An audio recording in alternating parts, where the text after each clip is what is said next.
tal, mis amigos? Bienvenidos todos ustedes nuevamente a esta nueva edición de Nuestros Titanes.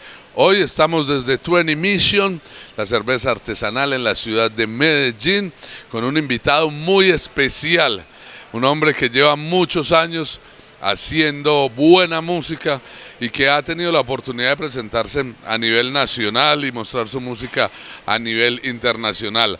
Alejo, bienvenido, Alejo Pat Restrepo, bienvenido mi hermano. Muchísimas gracias, Alex. Saludo a la gente de Titanes del Rock y bueno, muchas gracias por apoyar el rock nacional. Bueno, ¿desde cuándo haciendo música? ¿Cuántos años? Yo aproximadamente desde 1988, son como más o menos más de 30 años. Entonces, aproximadamente empezamos como en el 88, en el colegio pues con los amigos, de una forma muy empírica, pero lentamente el proyecto fue convirtiéndose pues como en algo más serio, ¿cierto? Bueno, ya son muchos años desde el 88, de familia de músicos. Realmente el único de la familia era mi abuelo. Mi abuelo sí cantaba un poco, pero nunca se dedicó pues profesionalmente a la música. Yo creo que eso influyó un poco sobre mi carrera, pero también tuve un primo que era el Bull Metal, con el que desarrollé una relación musical. Y bueno, todas estas cosas también influyeron pues para que al final yo terminara siendo músico. Bueno, Bull Metal, un hombre pues que hizo historia en la música, en el metal de Medellín, en la radio, y desde ahí fueron tus inicios. O sea, te pegaste al primo, ¿cómo arrancaron? Bueno, te cuento que primero una etapa de influencia netamente musical, o sea, él me regaló algunos discos por ahí a los 8 años, entonces eso empezó como a desarrollar en mí el interés por el rock and roll. Me acuerdo que el primer disco que tuve fue el solista de Gene Simmons, de Kiss, y eso empezó como a generar un interés muy teso. Entonces por allá a los 13 años yo ya empecé a estudiar guitarra. Él ya se encontraba en Masacre, yo no estaba pues estudiando como para unírmele a él, ¿cierto? Sino que ya yo hacía como mis cosas por sí mismo, y mucho más adelante en el camino ya nos encontraríamos ya formando una banda seriamente que se llamó Taifón. Taifón. Bueno, de esa primera experiencia con el rock que viene Gene Simmons, ¿qué fue lo que dijo? No, esta es mi música, porque podías estar escuchando, me imagino que como muchos que tuvimos clases de guitarra, eso fue a punta de bambucos, guabinas, todo el cuento, ¿por qué te llamó la atención del rock and roll? Pues sobre todo obviamente las guitarras fueron lo que me llevó al rock and roll. De Kiss fui muy influenciado por Ace Frehley, el guitarrista de Kiss, también mucho por Jimi Hendrix, los guitarristas de la vieja guardia, Tony Iommi, el de Black Sabbath. Bueno, fui desarrollando como ese amor por los 70s, los 80s obviamente, los grandes exponentes que tuvo, y creo que lo principal era también la composición. Me llamaba mucho la atención la forma en que Kiss manejaba las composiciones, que ambos tenían sus propias canciones, las de Gene Simmons, las de Paul Stanley. Entonces eso me fue llevando como por ese camino. Bueno, ¿cuándo arranca usted con su primera banda? ¿Cuál fue la primera banda donde usted dijo, estoy listo? Yo estaba por allá en el colegio, creo, como en bachillerato ya. Arranqué con una banda de amigos que se llamaba Necrófisis.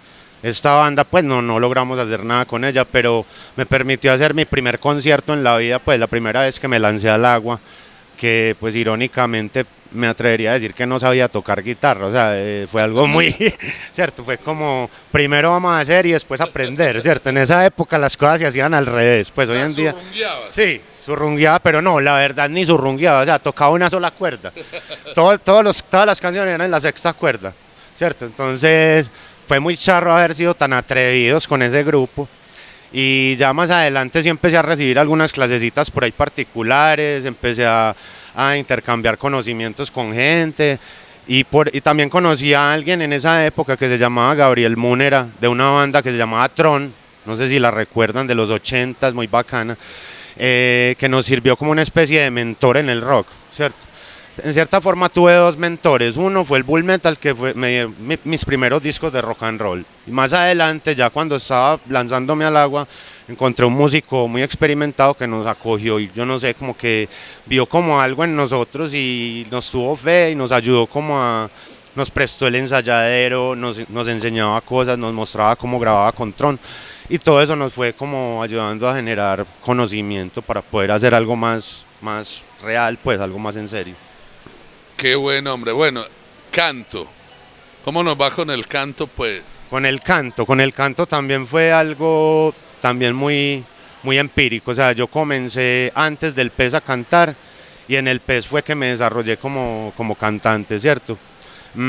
Prácticamente inició por unas necesidades en varias bandas, porque yo primero tuve una banda de metal que se llamaba Antagon, en la que estuvimos buscando vocalista durante un año más o menos y no pudimos encontrar. Entonces, algún día el baterista me dijo, ¿por qué no te le medís? Empezamos a ensayar, montamos un cover y gracias a ese cover empecé como a encontrar un punto en mi voz. ¿Cuál fue el cover? El cover fue una canción de Celtic Frost que se llamaba That Run Emperor. Entonces así comenzó, ¿cierto? O sea, primero comencé cantando gutural. Y ya más adelante que entré al PES, que formamos al PES, empecé a cantar con Caramego, empezamos a cantar desde cero ambos y desarrollamos como una técnica vocal entre los dos. Qué bacanería. Cuando en esa época el PES estaba con Jorge Ceballos. En esa época estaba con Jorge Ceballos, él fue el primer bajista del PES, con él grabamos el primer álbum que se llamaba El PES, producido por el PES, y también tuvimos más adelante, entró Andrés Anín, al que le decían el oso. Entonces, más o menos tuvimos dos bajistas en la historia del PES. Bueno, lo que pasa es que hablo porque Jorge también ha sido hombre de radio, estudio de grabación. De hecho, el PES Studio todavía está, ¿no? Todavía está, y en el PES Studios fue que grabamos el primer álbum del PES. Ya más adelante fue que logramos firmar con el sello disquero de Fuentes, y el segundo disco ya lo grabamos en Promix Studios con César Borges. Bueno, ¿qué pasó con el PES, mi hermano? ¿Qué pasó con el PES? A ver, fueron varios factores. Ya nosotros estuvimos más o menos en la década de los 90 y cuando entraron pues, el 2000, la nueva década, nosotros ya veníamos con algunos problemas internos, algunas problemitas que no permitían que la relación del grupo evolucionara hacia el tercer disco. Pues. De hecho, el tercer disco ya se estaba componiendo y ya había mucha cosa grabada, pero al final fue una decisión grupal como no sacar el tercer disco, porque no representaba como un trabajo grupal realmente. Entonces creo que fueron algunos conflictos internos los que llevaron a la disolución del grupo. ¿Oíste? ¿Y quedó material de ese grabado o no alcanzaron a grabar nada? Del tercer disco. Sí, quedó material grabado, claro que sí. De hecho llevan por ahí unas 7 canciones ya que estaban listas para el álbum, ¿cierto? Algunas de esas canciones yo las seguí trabajando con Noma, pues cuando yo salí del PES tuve una pausa como de 2 años en la música. Más adelante, a los 2 años, formé un grupo de techno, como de música electrónica, que se llama aún Beat Garden, y con ese proyecto estuve aproximadamente 3 años hasta que formé a Nómada, y en Nómada utilicé esas canciones que no fueron al tercer disco del PES, ¿cierto? Bueno, ¿de dónde nace también esa vena de componer, mi hermano? Esa vena de componer, bueno madre, o sea, son muchos los artistas que marcaron como esa vena, pero yo diría que siempre fui una persona muy existencialista, muy crítica, siempre tuve muchos conflictos existenciales, y creo que eso me llevó como a la composición. Necesitaba como hablar, pues expresar lo que sentía por dentro, y quería también no solamente hablar de amor como todos los grupos, porque hoy en día ya todo es amor. Entonces quería como expresar otros componentes más filosóficos, también hablar de la muerte, de la reencarnación, de cosas en las que creo, y creo que eso es lo que hace interesante el material de Nómada, que no es una banda que no es un solo tema el que tratamos, sino que realmente a través de las letras se expresa mucho como el conflicto humano, ¿cierto? Bueno, Nómada, hablemos de los integrantes actuales de Nómada, contémosle a la gente, porque bueno, ya les voy a decir, yo los sigo en Instagram, en Facebook, y hace 2, 3 días publicaste una canción que me gustó muchísimo. Entonces, hablemos un poco quiénes son los integrantes de Nómada en este momento. Bueno, Nómada en este momento somos un trío realmente. En la batería tenemos a José Julián Mejía, baterista que ha tocado con varios grupos de la ciudad. Y en el bajo tenemos a Diego Gómez, que hizo parte de un grupo que se llamaba Estigma. Con Diego llevo una relación muy larga, o sea, Diego es el miembro original de la banda, somos realmente él y yo. Y con José Julián hace poco empezamos a trabajar y llevamos una relación excelente.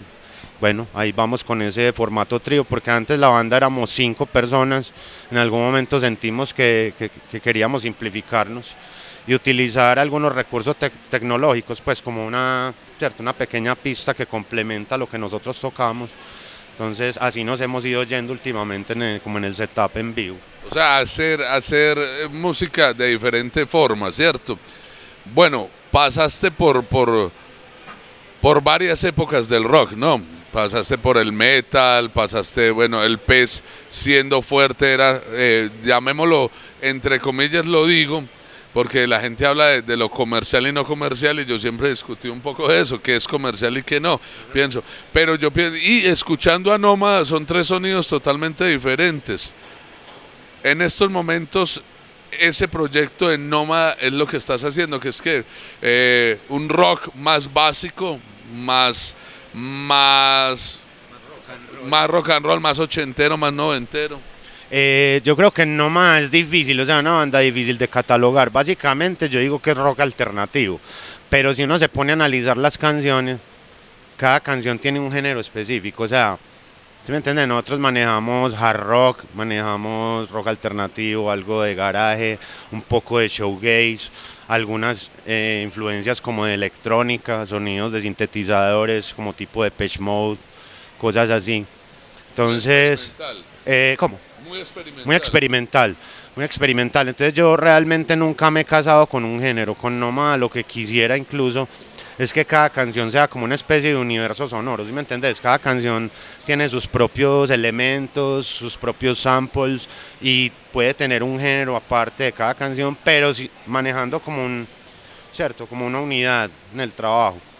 Tampoco quiero que sea una colcha de retazos, ¿cierto? Hoy no, pero sí me acuerdo que siempre he estado como un poco en contra de los discos que suenan muy planos, o sea, que encontraron un estilo muy bacano, pero que lo desarrollan demasiado parecido durante todo el disco y casi que no se diferencia entre una canción y otra. Claro, ahí sí, pues que lo que le han criticado ahí sí dice toda la vida. Bueno, sí, tal vez dice con un punto, sí, aunque a mí me gusta mucho AC/DC, sí, pero cierto. Y le quitamos el sombrero y es una gran banda y no hay discusión, pues, pero toda la vida siempre se ha hecho que AC/DC ha grabado cualquier cantidad de veces el mismo disco porque es la misma forma de las guitarras de Angus Young, Brian Johnson es la misma técnica vocal que implementa, no sé si se llamará así pues, pero su forma de cantar, ¿cierto?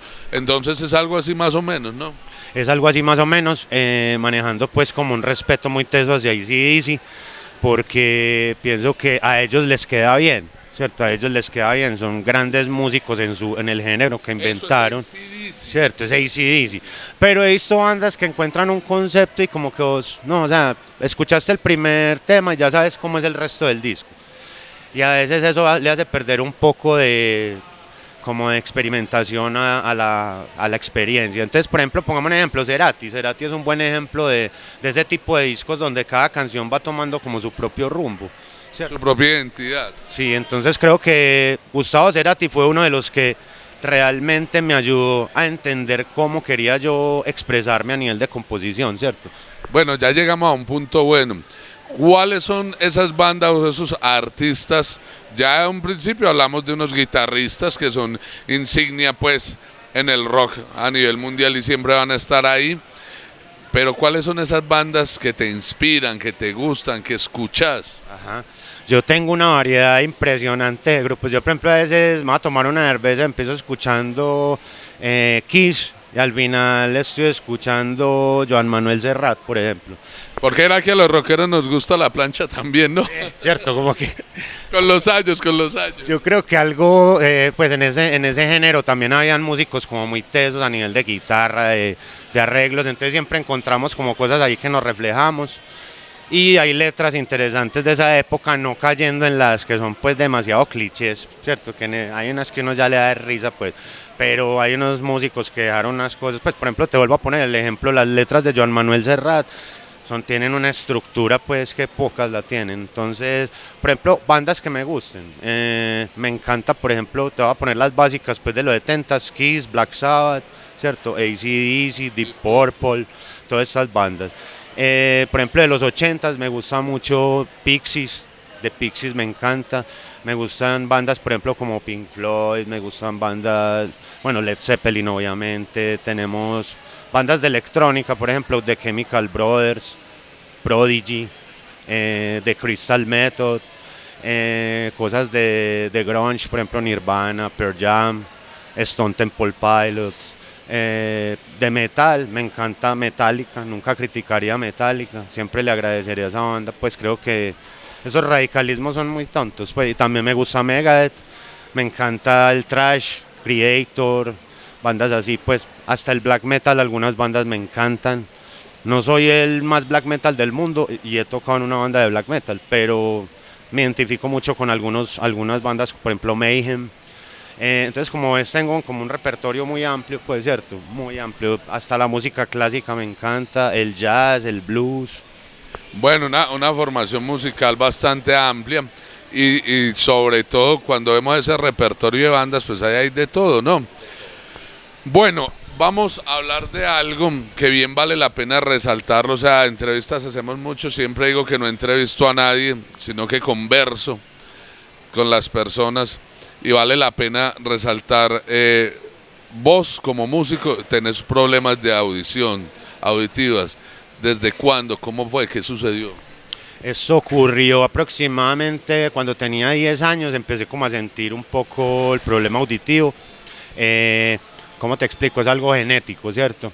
Pero algunas bandas de metal, por ejemplo, como yo empecé muy fuerte en el metal, pues eso de pronto también me perjudicó un poco. De hecho, yo empecé en el metal, pues como te dije, con Necrophysis, más adelante con Antagon.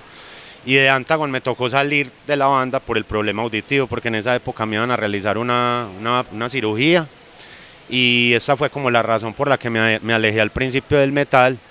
Pero afortunadamente mis gustos musicales eran más amplios, entonces allí fue que comencé con el rock, con el pez, ¿cierto? A desarrollar toda esa pasión también por todos estos otros géneros. Entonces es algo que he tenido toda la vida, con lo que me ha tocado convivir en la música y que la verdad incluso le agradezco, porque creo que me ha ayudado a tomarla muy en serio y a tratar de diferenciarme, ¿cierto? Entonces creo que esos karmas a veces te ayudan a enfocarte por el camino que vos debes llevar, ¿cierto? Bueno, pero bueno, sabemos que por ejemplo Beethoven tenía sus problemas auditivos, Mozart creo que también, ¿cierto? El más grave de todos era Beethoven, pues que prácticamente le tocaba tirar el piano al piso y acostarse pues apoyar la cumbamba contra el piso para poder escuchar el piano, o sea, era una cosa miedosa.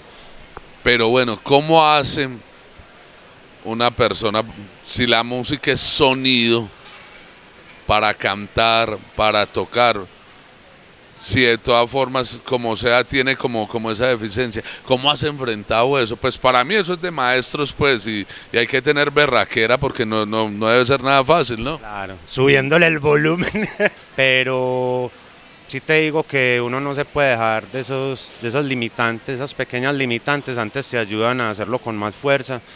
Y hemos visto casos de gente con problemas que uno queda como, uy, ¿cómo puede pintar con los pies o cosas así? Con la boca. Con la boca.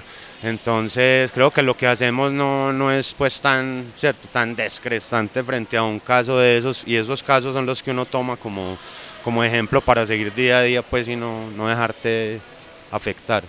Bueno, todavía tenemos el grupo de electrónica, todavía haces parte de él. Sí, todavía hago parte. Realmente es un proyecto personal en el que he sido acompañado por otros músicos. Entonces, este proyecto, la verdad, ha sido secundario en mi vida porque creo que es muy difícil realmente mantener varios proyectos a la vez funcionando. El tiempo no da muchas veces. Entonces, con el de electrónica lo he tomado por épocas. Había unas épocas en las que grabo algunas canciones, las produzco, y otras épocas en las que hemos tocado en vivo algunos conciertos. Con esta banda realmente han sido muy contados. Han sido aproximadamente 5 conciertos en toda una vida. Entonces es un proyecto que tengo ahí como placer, más bien como por pasión, porque siempre me ha gustado. Sí, pues es algo realmente, pues, pero te digo la verdad que siempre he pensado que en este género también hay mucho por cortar, ¿cierto? Bueno, Alejo Pat se dedica aparte de ser músico. Bueno, es que prácticamente Alejo vive de la música, ¿no? Hombre, sí, ha sido una cosa muy larga, 30 años de lucha, entonces en esa estamos todavía y claro que sí, de diferentes facetas obviamente, ¿cierto? Pero sí, siempre ha sido como te digo, una lucha de vida. Bueno, hablando de diferentes facetas, entonces vamos a seguir a la otra faceta de este hombre, que es jinglero, ¿no? Hace todo lo que tiene que ver con jingles, con publicidad, para medios, con todo, ¿no? Está en ese estudio de grabación. Sí, claro que sí. O sea, yo estudié publicidad por allá en el 93 y desde esa época siempre me interesó más la parte sonora. Yo siempre sentí como que tenía un poco más de talento para la parte sonora, para entender una marca cómo debía sonar, ¿cierto? Cómo debía sonar la marca, el branding. Entonces, bueno, ha sido como también algo paralelo que hemos desarrollado y es muy bacano porque es una experiencia que te permite alejarte como de lo tuyo, ¿cierto? Tomar como un camino diferente que muchas veces no tomarías. Entonces le permite a uno realizar experimentaciones diferentes con la música, es muy bueno por ese lado. Bueno, pero por ejemplo ahora con pandemia, con la difícil situación a nivel mundial, sigue llegando trabajo. Como a todos nos afectó eso impresionantemente, la publicidad se bajó pues a un nivel, yo diría que menos del 50%, si no es más. Entonces, como te digo, sí ha tocado mantener la lucha, pero bueno, ahora ahí vamos saliendo lentamente de la pandemia y todo eso, ¿cierto? Bueno, ¿cómo hemos financiado a Nómada para poder grabar, para poder mostrar, para poder tener su música? Nomás ha sido una banda realmente muy indie en esa forma de promoción, ¿cierto? Creo que en ese sentido somos 100% indie, o sea, todo independiente, todo ha sido pues como una iniciativa propia, personal. Y esto también ha traído limitantes pues porque no es una banda que tenga un presupuesto, que es cierto, que maneje un apoyo constante, pero eso nos ha permitido libertad total a nivel de ideas, porque muchas veces cuando firmas con una disquera o algo, las ideas quedan relegadas a un segundo plano, empiezan a interferir otros factores sobre la composición, todo. Entonces, bueno, creo que la libertad es como lo que uno gana realmente cuando mantiene esa estrategia indie, pues. ¿Cierto? Bueno, a nivel de presentaciones, ya que volvimos con la reapertura económica, estamos hablando básicamente de la ciudad de Medellín. Ya han salido presentaciones, barcitos, ¿qué tenemos por ahí, mi hermano? En este momento, como te digo, llevamos poco tiempo con el nuevo baterista que es José Julián Mejía, entonces todavía estamos terminando como el montaje del repertorio. Hace poco estuvimos tocando por ahí en audiciones de altavoz y cositas así, pero apenas nos estamos como organizando de nuevo porque tuvimos un cambio de baterista y una parada pues muy larga por lo de la pandemia, entonces como te digo, apenas estamos cuadrando esa parte en vivo. Lo bueno es que veníamos fuertes a nivel de estudio, grabando cosas, teniendo maquetas listas, entonces ya estamos preparando como esa parte para poder expresárselo a la gente en vivo. Bueno, repitámosle a toda la gente de nuestros titanes las redes sociales. ¿Cómo apareces en todas las redes sociales? Sí, recuerden que nos pueden encontrar como Nómada Colombia. En todas las redes sociales, Twitter, YouTube, Facebook, Instagram, en Reverb Nation y en todas las otras que se les ocurra. Entonces nos pueden buscar Nómada Colombia pegado con minúscula y ahí nos encuentran de primeros. Bueno, ahí hablando de Nómada, el estudio de grabación, ¿cómo se llama? ¿Cómo apareces? ¿Cómo te puede buscar la gente? Porque de pronto hay personas que están viendo, ve, hombre, yo que quiero un jingle bien teso, ¿cómo te buscan? Me pueden encontrar en Facebook como Pat Restrepo. Pat, como decía Alex, de patacón, cortado a la mitad. Entonces, ahí pueden... Pero que no le gusta que le digan así, hermano. Solo Pat. Ya lo renové, ya renové la chapa. No, pero bueno, sí, toca aceptarlo. Claro que sí, entonces ya saben ustedes, si tienen algún trabajo de tipo publicitario o algo, este hombre lleva muchísimos años, tiene su estudio de grabación y sigue trabajando duro con eso. Mi hermano, ¿qué consejo le das a toda la gente que está arrancando con su banda, que se está formando, que quiere hacer rock and roll en estos momentos después de 30 años viejo? Total, pues lo más importante, hermano, es lo que yo he aprendido con el tiempo, es que así uno esté haciendo lo que le apasiona, no siempre está motivado. Eso es mi principal consejo. Entonces, lo que nos salva cuando no estamos motivados, ¿qué es? La disciplina. Entonces, mi vida se ha salvado es porque en algunos momentos me salva la disciplina y en otros la pasión. Muy difícil que a veces incluso no están las dos presentes. Entonces, como te digo, cuando te gusta algo, no esperes que siempre estés motivado. La música es un camino muy difícil. Entonces hay momentos en los que hemos estado hasta a punto de tirar la toalla, pero ahí es cuando la disciplina te salva. Y lo que yo les aconsejo realmente es que no decaigan en sus sueños. Mucha gente va a tratar de pisotearlos o de por debajearlos, y ustedes son los que deben darle la importancia a sus propios sueños. Alejo Pat Restrepo, nuestro gran invitado esta noche. Mi hermano, mil gracias. Esta es tu casa. Esperamos tener más adelante noticias de todo lo nuevo que está sacando Nómada y verlos en concierto, my friend. Claro que sí, por aquí estaremos avisándoles fechas próximamente de lo que se empiece a cuadrar de conciertos de Nómada. Y bueno, muchas gracias a todos los titanes del rock por apoyarnos. Aquí estaremos siempre en la primera fila para apoyar el rock nacional. Muchas gracias a todos.